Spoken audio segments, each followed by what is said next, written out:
Many Macedonian journalists last year lost their job because they refused to become propagandists of the ruling parties. To conclude, the Macedonian journalists work under strong political and economic pressure imposed by the government, the media owners, and the editors. They are constantly under political and economic threat.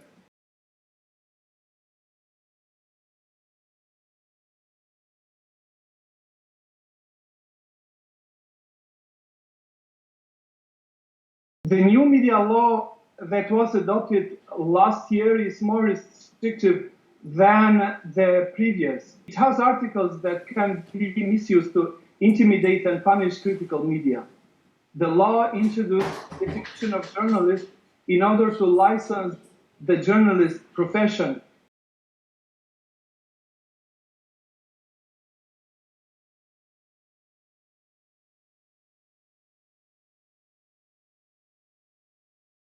The biggest censors in Macedonia is the government.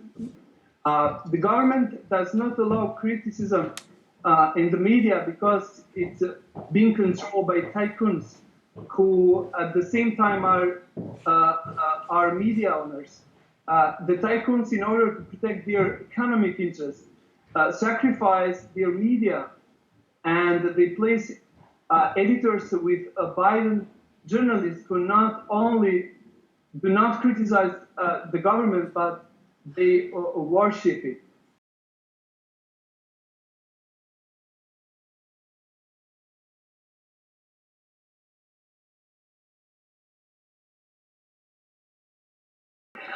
I think that very few media in Macedonia can criticize the prime minister and the ministers of his cabinet.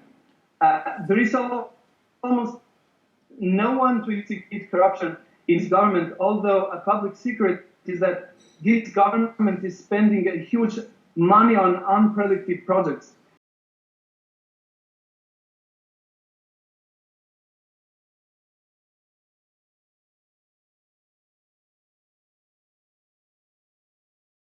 If you dare to constantly be critical, then the government media machinery will run a media campaign against you without any facts. We have example of impunity of violence against journalists. We have dozens of examples where journalists were victims of physical violence, and the police, the prosecution, and the court did not punish the attackers.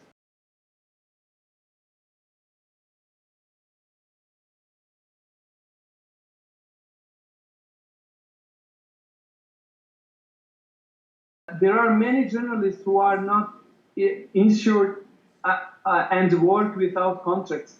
If you oppose, you would be replaced with other younger and unexperienced journalists, because media are not looking for good journalists, but the people that will just follow instruction and act as a journalist.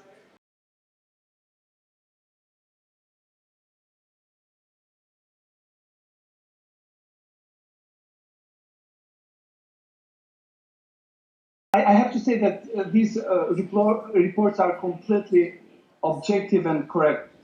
In previous 3 years, we worked very hard to explain to our colleagues and to the international community about the real state of the media in Macedonia. One rather new negative trend is the public discrediting by mainstream media of a credible international human rights and media organizations which are critical to the government policy.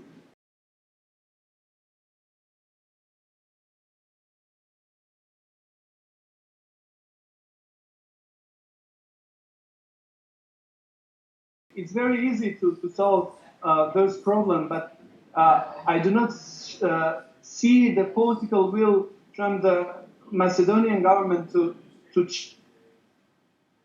change. It's very simple. They just should respect the Macedonian constitution, which guarantee the freedom of expression and freedom of media.